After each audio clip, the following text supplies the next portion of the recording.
Ayan, hello, what's up po? Good morning po mga kabakerd. So, ngayong umaga bago tumama ang bagyong Pipito. Ayan. So, may advisory na dito sa amin na signal number to yata kami. Pero ngayon wala pang hangin.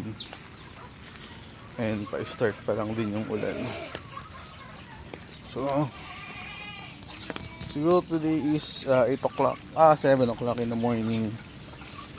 So, yan, nagpapakain na kami ng mga alagang manok at pabo. Ayan. So, yung stock namin ng corn silage, yung iba, 20 bags siguro to. Mga ganun. Tapos,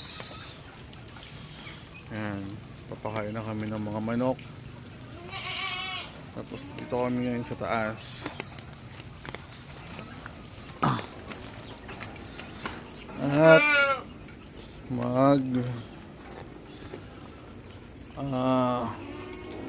bibigay ng mga vitamins sa ating alagang kambing.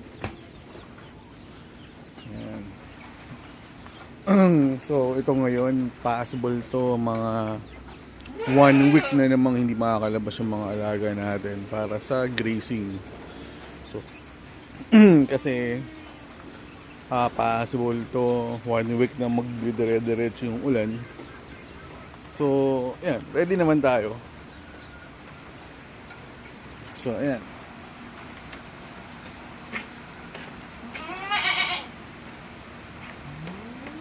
so share ko lang din. Ayan, dumating na yung package ko from online stores. Para ito yung ginagamit ko na pang saksak. Ayan, kung naririnig nyo ngayon, start na ng ulan. Ayan.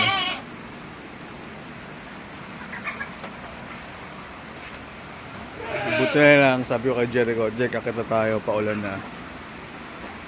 Para mahirap kasi umikot dito. So buti na lang nung hindi pa umuulan, naikot ko na yung sasakyan. So nandiyan na si Babylos, ready to go out na yan maya in case na ano.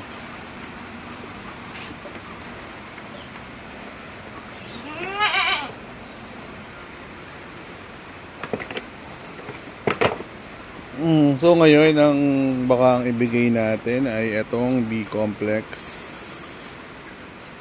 with liver extract. Kasi last time ang alam ko, ang binigay ko ay itong iron. So baka ako magbigay ako ng iron sa mga may ibibigay na ako ng double shot, isang B-complex sa isang iron. Pero yung iba more on B-complex yung ibibigay ko. So ayan yung gagawin natin ngayong umaga. So hindi ko na i-video yung mga paglalagay ng vitamins. So ididugtong ko na lang kapag nagsasaksak na kami. So tingnan muna kayo.